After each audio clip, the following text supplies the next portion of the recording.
ನಮಸ್ತೆ ಸ್ನೇಹಿತರೆ, ಇವತ್ತಿನ ನಮ್ಮ ರೆಸಿಪಿ ಹಾಗಲಕಾಯಿ ಪಲ್ಯ ಮಾಡೋದು ಹೇಗೆ ಅಂತ ನೋಡ್ಕೊಳ್ಳೋಣ. ಅದಕ್ಕೆ ಬೇಕಾಗಿರುವಂಥ ಸಾಮಗ್ರಿಗಳು: 1/4 kg ಹಾಗಲಕಾಯಿ, 1 ರಿಂದ 2 ಈರುಳ್ಳಿ, 1 ನಿಂಬೆಹಣ್ಣು, ರುಚಿಗೆ ತಕ್ಕಷ್ಟು ಉಪ್ಪು, 1/4 ಟೇಬಲ್ ಸ್ಪೂನ್ಗಿಂತ ಕಮ್ಮಿ ಅರಿಶಿಣ, 3/4 ಟೇಬಲ್ ಸ್ಪೂನು ಖಾರದ ಪುಡಿ. ಮಾಡೋದು ಹೇಗೆ ಅಂತ ನೋಡ್ಕೊಳ್ಳೋಣ. ಪಾನಿಗೆ 2 ರಿಂದ 3 ಟೇಬಲ್ ಸ್ಪೂನ್ ಎಣ್ಣೆ ಹಾಕ್ಕೊಳ್ಳಿ. ಮುಂಚೆ ಸ್ನೇಹಿತರೆ, ನಾನಿಲ್ಲಿ ಹಾಗಲಕಾಯಿನ ಕಟ್ ಮಾಡಿ ಸಣ್ಣಕ್ಕೆ 15 ರಿಂದ 20 ನಿಮಿಷ ಉಪ್ಪಲ್ಲಿ ನೆನೆಸು ಮತ್ತೆ ತೊಳೆದು ಯೂಸ್ ಮಾಡ್ತಿದ್ದೀನಿ. ಹಾಗೆ ಮಾಡೋದ್ರಿಂದ ಹಾಗಲಕಾಯಿ ಕಹಿ ಕಮ್ಮಿ ಆಗುತ್ತೆ.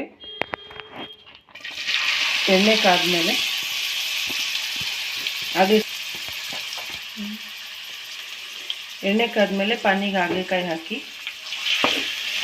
ಹಾಕಿ ಗ್ಯಾಸ್ ಫ್ಲೇಮ್ ಮೀಡಿಯಮ್ ಆಗಿ ಇಟ್ಕೊಂಡು ನೀಟಾಗಿ ಹುರ್ಕೊಳ್ಳಿ. 4 ರಿಂದ 5 ನಿಮಿಷ ಹುರ್ಕೊಳ್ಳಿ.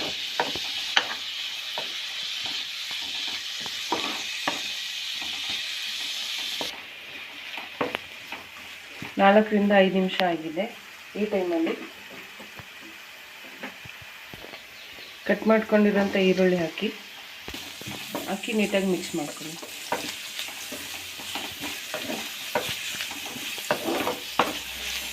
ನಾವು ಬೇರೆ ಪಲ್ಯಗಳಲ್ಲಿ ಮಾಡಿದಾಗೆ ಈರುಳ್ಳಿ ಇದರಲ್ಲಿ ಗೋಲ್ಡನ್ ಬ್ರೌನ್ ಆಗಬೇಕು ಅಂತ ಏನಿಲ್ಲ. ಹಾಗಲಕಾಯಿ ಜೊತೆ ಸಾಫ್ಟಾಗಿ ಆದರೆ ಸಾಕು.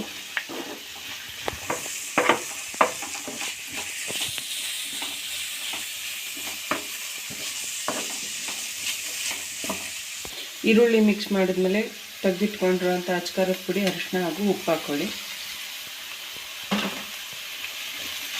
ಹಾಕಿ ನೀಟಾಗಿ ಮಿಕ್ಸ್ ಮಾಡ್ಕೊಳ್ಳಿ. ಮಿಕ್ಸ್ ಮಾಡಿ 10 ರಿಂದ 15 ನಿಮಿಷ ನೀಟಾಗಿ ಬೇಯಿಸಿ. ಖಾರದ ಪುಡಿ ಹಾಕಿದ್ಮೇಲೆ ಏನಾದರೂ ತಳ ಹಿಡಿತಿದೆ, ಹಾಗಲಕಾಯಿ ಅಥವಾ ಈರುಳ್ಳಿ ತಳ ಹತ್ತಿದೆ ಅಂತ ಅನಿಸಿದ್ರೆ ಲೈಟಾಗಿ ನೀರು ಚಿಮ್ಕಿಸ್ಕೊಳ್ಳಿ. 10 ರಿಂದ 15 ನಿಮಿಷ ಬೇಯಿಸ್ಬೇಕು ಅಂತೇಳಿ ಹಾಗೆ ಬಿಟ್ಬಿಡಬೇಡಿ. ಮಧ್ಯದಲ್ಲಿ ಅವಾಗವಾಗ ಸ್ವಲ್ಪ ಕೈ ಆಡ್ತಾಯಿರಿ, ತಳ ಹಿಡಿದಾಗ ನೋಡ್ಕೊಳ್ಳಿ.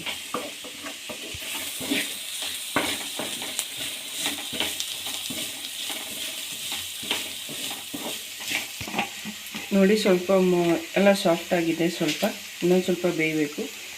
ಈ ಟೈಮಲ್ಲಿ ಟೀಸ್ಪೂನಲ್ಲಿ 1 ಟೀ ಸ್ಪೂನಷ್ಟು ಸಕ್ಕರೆ ಹಾಕ್ಕೊಳ್ಳಿ. ಬೇಕಂದರೆ ಹಾಕ್ಕೊಳ್ಳಿ, ಬೆಲ್ಲ ಹಾಕ್ಕೊಳ್ಳಿ.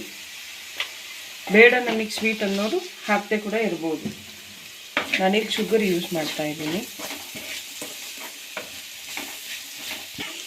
ಇಲ್ಲಿ ಹಾಗಲಕಾಯಿ ಬೆಂದಿದೆ. ಈ ಟೈಮಲ್ಲಿ ನಿಂಬೆ ರಸ ಹಿಂಡ್ಕೊಳ್ಳಿ.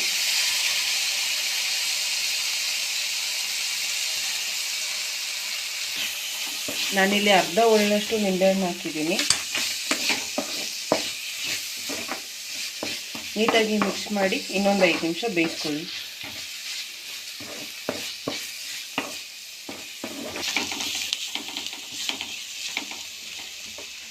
ಹಾಗಲಕಾಯಿ ಪಲ್ಯ ರೆಡಿಯಾಗಿದೆ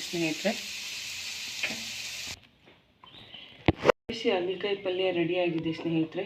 ಹಾಗಲಕಾಯಿ ಆರೋಗ್ಯಕ್ಕೆ ತುಂಬ ಒಳ್ಳೆಯದು. ಮಕ್ಕಳು, ದೊಡ್ಡವರು ಎಲ್ಲರೂ ಯೂಸ್ ಮಾಡ್ಬೋದು. ಎಸ್ಪೆಷಲಿ ಡಯಾಬಿಟಿಸ್ ಪೇಷಂಟಿಗೆ ಇದು ತುಂಬ ಒಳ್ಳೆಯದು.